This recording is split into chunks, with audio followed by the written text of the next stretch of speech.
sencillo. Nos estamos basando en una donación que nos dio la Morocha, que es unos mapas antiguos que están, es un duplicado acá y acá, ¿no? Entonces hay cosas allí donde aparece evidentemente el Esequibo, ¿no? Y hay fechas muy antiguas y como hay hay otra parte dentro del mismo álbum que no está el Esequibo adherido a Venezuela, sino que aparece como territorio de la Guyana británica, ¿no? Entonces, esas son curiosidades que hay que analizar desde el fondo qué pasó allí, ¿no? ¿Por qué Venezuela publica un mapa donde no aparece ese territorio, ¿no? En ciertos momentos de la historia. Y aquí, bueno, aquí hay dos relacionados a los mapitas que uno tiene acá. Puede haber otros mapas más que puedan tener ese detalle. Empezar a contextualizar la cosa, fíjate, hay un libro titulado Materiales para la Historia de América Latina, de Marx y Engels. En ese libro, creo que, si mal no recuerdo, 1848-50, creo que fue la publicación. En ese libro, él habla en el capítulo 6, habla de el pago por la Guayana. Vamos a ver si esto abre para poder leer. Ajá. Dice, el pago por la Guayana. Entre Inglaterra, Holanda y Rusia existió antaño un curioso convenio, el llamado préstamo ruso-holandés. Durante la guerra antijacobina, el zar Alejandro obtuvo un empréstito de los señores Hop, con H. Hop and Company, en Ámsterdam. Tras la caída de Bonaparte, el rey de Holanda, deseoso de retribuir adecuadamente a las potencias aliadas por haber liberado su territorio y asimismo por la anexión de Bélgica, a la cual no tenía derecho alguno, se comprometió a formalizar un acuerdo con Rusia, por el cual convenían en pagar a plazos los 25 millones de florines adeudados por aquella a los señores Hop and Company. Las otras potencias habían renunciado en favor de Rusia, entonces en grandes dificultades financieras, a sus reclamaciones, para conestar su robo de las colonias holandesas en el Cabo de Buena Esperanza, así como de Demarara, Esequibo y Berbice. Inglaterra se adhirió a este acuerdo y se comprometió a pagar cierta proporción de los subsidios que correspondían a Rusia. Esto es del tercer artículo de la serie Lord Palmerston en noviembre de 1853. Es un poco la información que trae ese libro. Es decir, que ya desde aquellos tiempos estaba el tema de la compraventa del territorio. Un poco lo que quería de 1777, que fue cuando se creó la Capitanía General de Venezuela, que es cuando comienza a establecerse lo que es todo el territorio venezolano, donde por supuesto aparece el río Esequibo como limítrofe de esa división entre lo que fue la Venezuela de aquella época y la corona inglesa. Bueno, y haciendo un arqueo ahí y unas observaciones en el diccionario de la Polar, habla sobre el tema del Esequibo. Hay apreciaciones de muchos historiadores y bueno, entre ellos generaron una polémica allí, una discusión de que la Capitanía General no se creó en 1777, sino en 1528. Entonces, uno dice que sí, otro que no. Entonces, dan sus argumentos. Hay un desfase allí que no está muy claro, pero bueno, se toma como referencia que es en 1777. Entonces, lo que quiero contextualizar acá, muy acá, es lo que desde acá de la parroquia, en la época donde la educación era muy escasa, muy pobre, en tiempos de Gómez, evidentemente estos mapitas que se conservó, que ya han visto acá, que es un mapa que que en las escuelas rurales estaba, pues. ¿De qué año es eso? 1920. 1920. 1920. Cuando Gómez. Cuando Gómez. Y efectivamente no está el Esequibo y ahí dice Guyana Inglesa. Es el mapa en que crecimos Guyana Inglesa. nosotros. Entonces, uno si vamos a esos contextos, lo podemos buscar en el año 1920 para ver qué pasó con el Esequibo en ese momento. Y bueno, este librito es interesante porque este librito, esto que están entregando gratuitamente en la librería, la feria del libro. Lo bueno acá que hay una cronología muy breve de cada momento histórico, ¿no? Desde el momento de que éramos territorio originario y luego, bueno, llegó la corona española, la conquista, y empezó ahí el problema con la cuestión de la capitanía general, y todos los acuerdos que han hecho los presidentes de turno y las defensas y todas estas cosas, defensas y entregas también, porque hay acuerdos que se firmaron, acuerdos que se congelaron, acuerdos que se quedaron fríos y todo eso fue haciendo daño, pero también habían otros que también aceptaron recuperar esa dignidad y bueno, personas también de otros países. Hay un caso del abogado, un abogado creo que inglés. Entonces, a raíz de ese informe, a través de ese informe, bueno, Venezuela nuevamente retoma el tema como es con el Esequibo. Pero aquí me doy cuenta también que con la época de la Guerra Federal y este cuento, el Esequibo hubo como que casi permitieron a los ingleses entrar allí para que, bueno, ayudaran un poco a paliar la cosa, ¿no? Pero realmente lo que vi allí es que no hubo, a los ingleses no les interesó ni el argumento histórico, ni más nada, solamente eran los intereses ingleses allí, pues. Era lo que ellos estaban buscando y peleando. Entonces, bueno, esa es una parte en cuanto a la educación acá. Y una cosa que me llama es esto interesante que me llegó, esto no tiene nada, por supuesto. Esto es cuando se funda la escuela acá. Esto por la fecha y por lo que dice acá en la inscripción es del año 1965. Pero hay un sello húmedo acá que apenas se puede ver. Dice la Guyana Esequibo es de Venezuela. O sea que a partir de ese momento, del año 60 y pico, comienza otra vez a retomar el tema de la Esequibo. Es que Venezuela, una vez que se independiza, que se asume lo establecido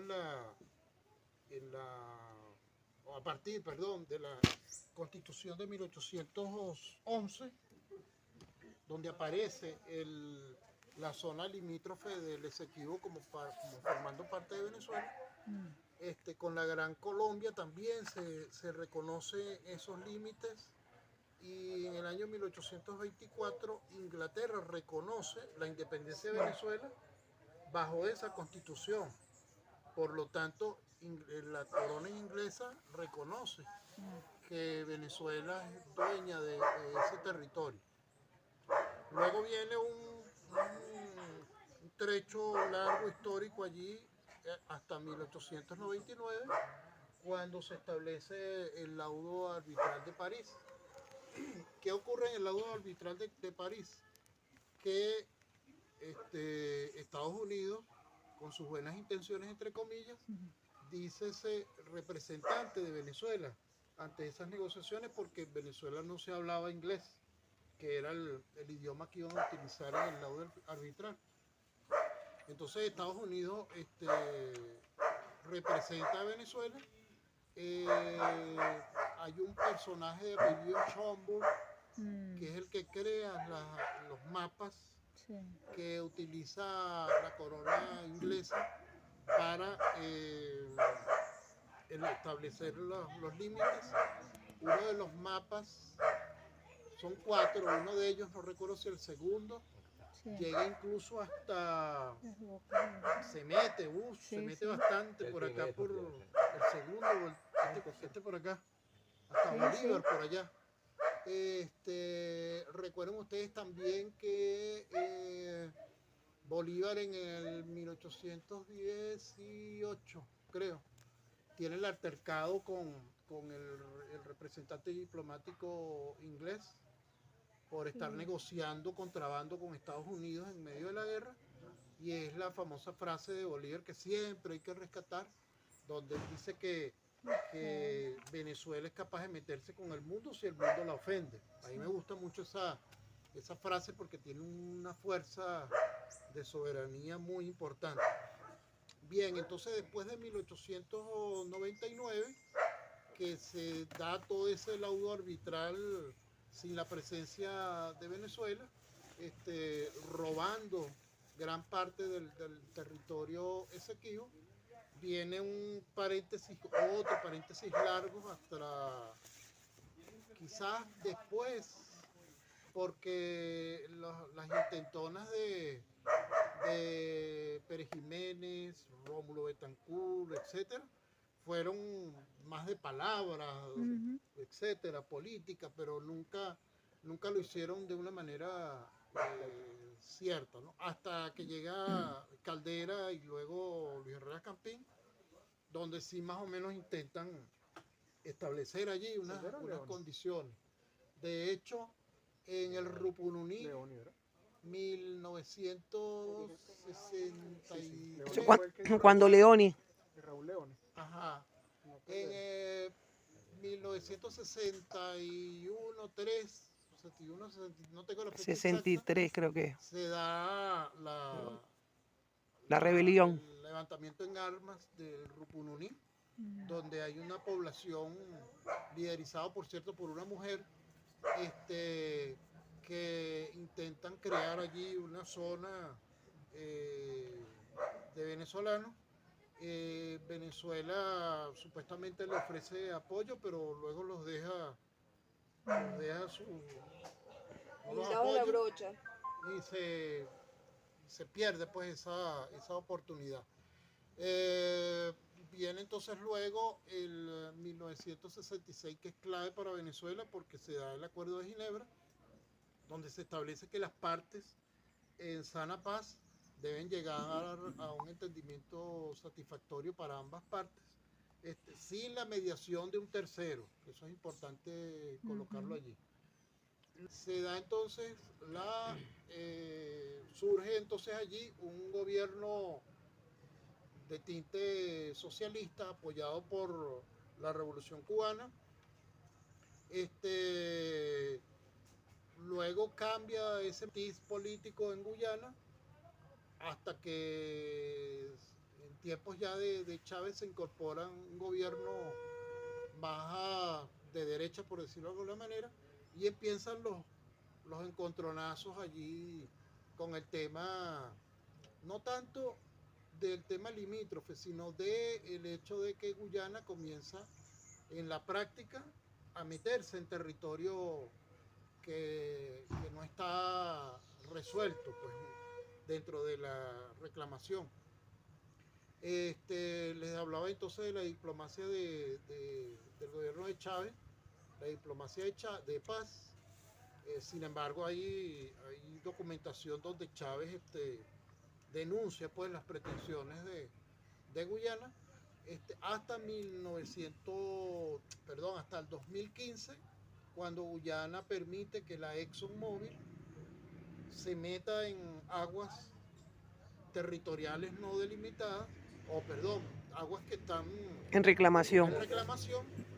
para hacer perforaciones y estudios de mineral del petróleo allí.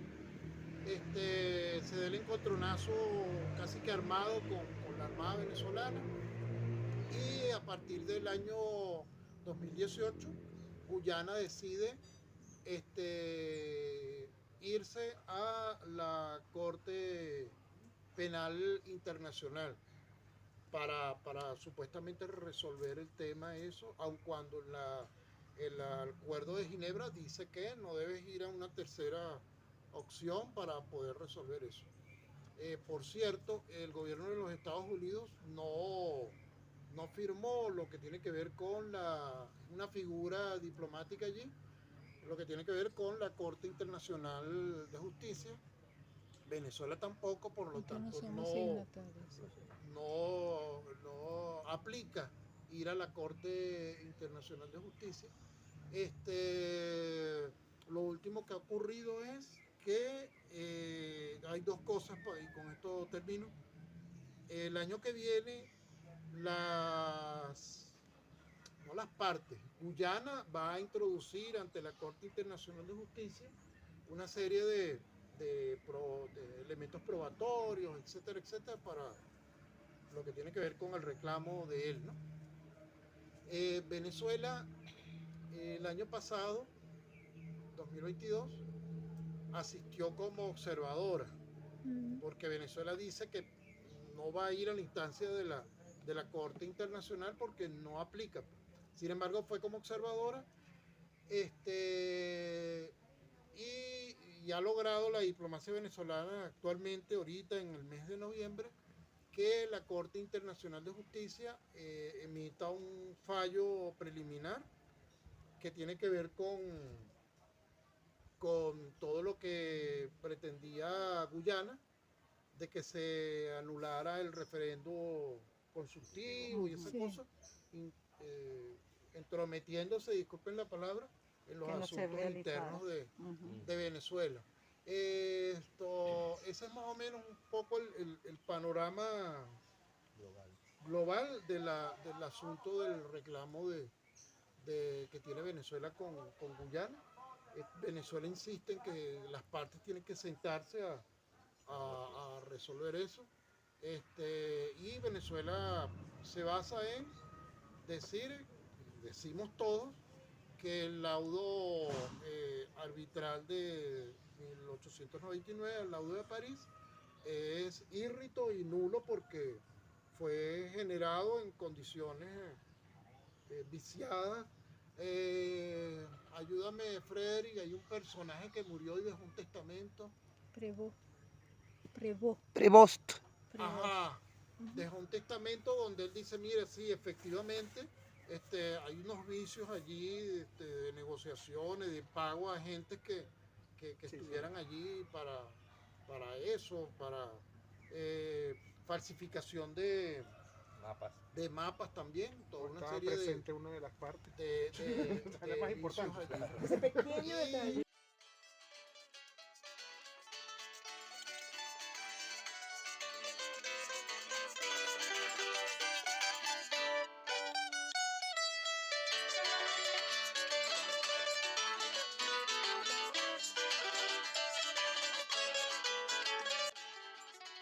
...141.930 kilómetros cuadrados al oeste del río Esequibo, constituyéndose este hecho en la segunda línea Chombe.